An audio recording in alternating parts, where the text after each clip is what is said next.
அல்லது முன்பணத்தை வாங்கி கொள்கிறான். இது போன்ற நிலைகளில் இது ஒரு ஒப்பந்தம்.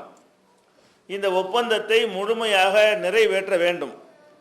ஆனால் இன்றைக்கு கடன் கொடுக்கக்கூடிய நிலையில் இருக்கக்கூடியவர்கள் மார்க்கத்தினுடைய விதிமுறைகளை விளங்காத காரணத்தினால இஸ்லாத்தினுடைய அடிப்படைக்கு மாற்றமாக மனிதர்களை பற்றி எடை போடுகிற காரணத்தினால ஏமாந்து போகிற காட்சியை பார்க்கிறோம்.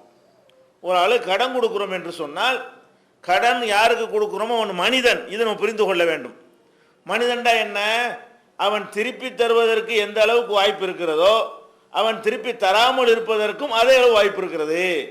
நமக்கு கணிக்க இயலாது.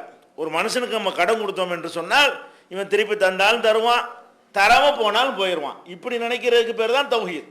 இவர் கரெக்ட் 100% திருப்பி தந்துருவார்னு சொன்னால் அது அல்லாஹ்வுடைய ஞானம் நமக்கு இருக்கிறதாயிரும். அல்லாஹ் எப்படி கரெக்டாக எடை போடுவானோ அந்த மாதிரி நாங்களும் எடை போடுவோங்கிற கருத்து அதில் வந்துடும்.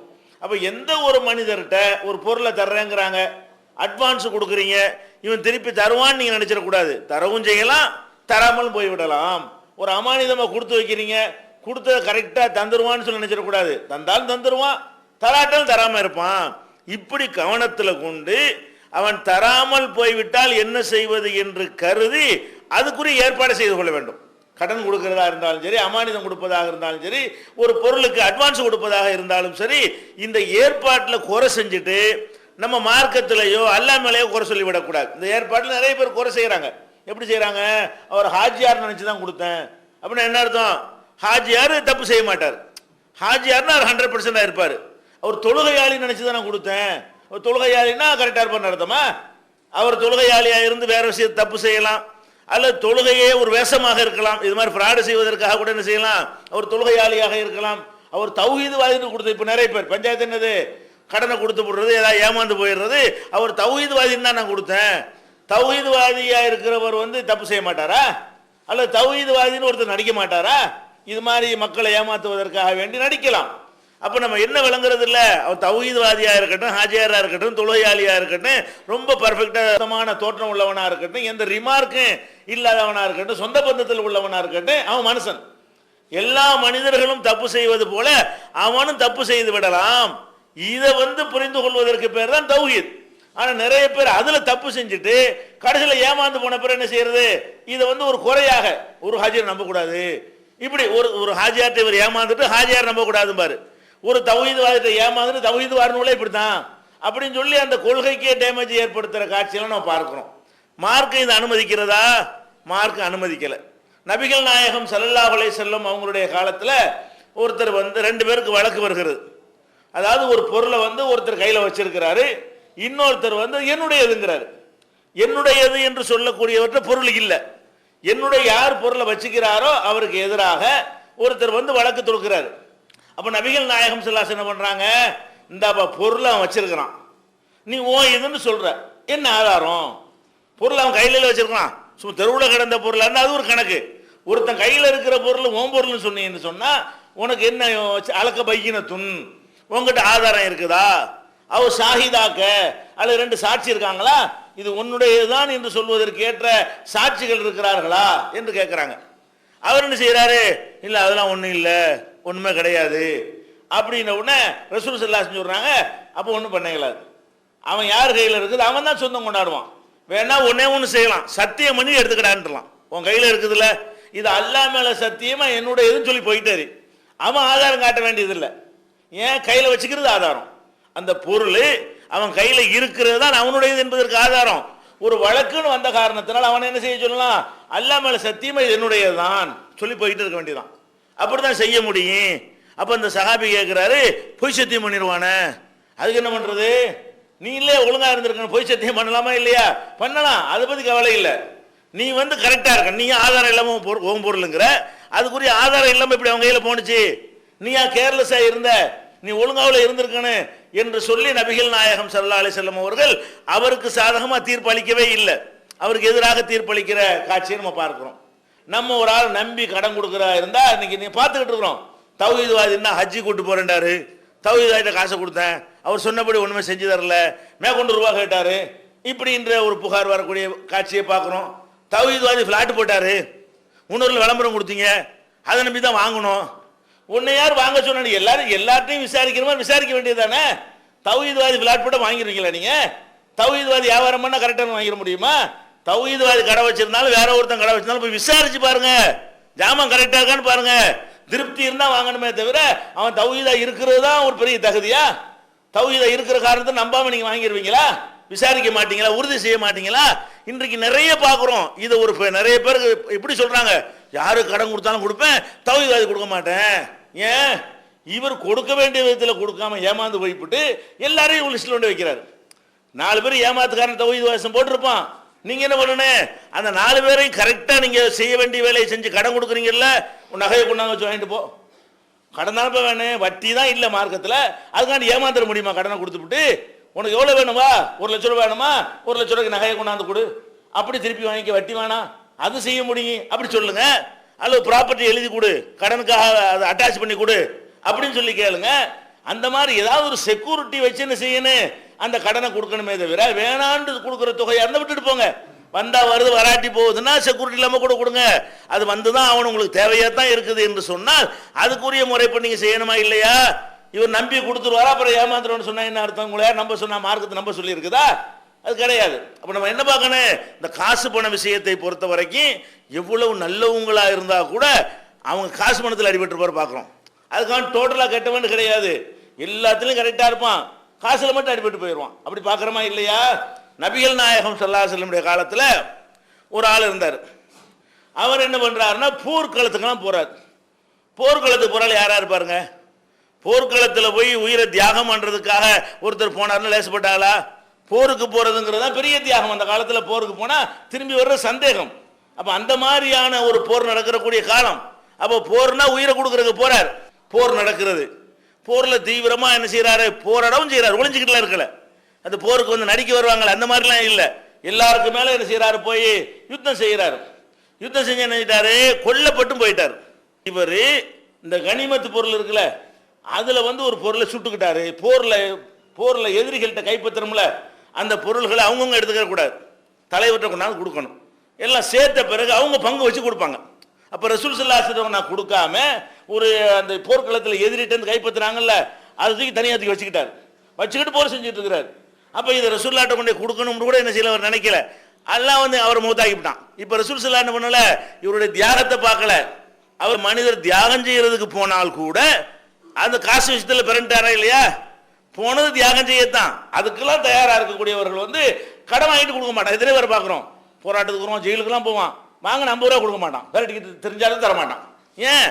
இதெல்லாம் உலகத்தில் நீங்க இப்ப பாக்குற மாதிரி அப்போ இருந்திருக்கிறது. அப்ப நீங்க என்ன பண்ணணும்? காசு பணம்டா இப்படிதான் இருப்பானுவோ, இப்படி இருப்பான் மனுஷன், பலதரப்பட்ட மனிதர்கள் இருக்கிறார்கள், நம்ம ஏமாந்துடக்கூடாது, நம்ம தான் நம்மளை காப்பாற்றிக் கொள்ள வேண்டும் என்கிறத நம்ம புரிந்து கொள்ள வேண்டும்.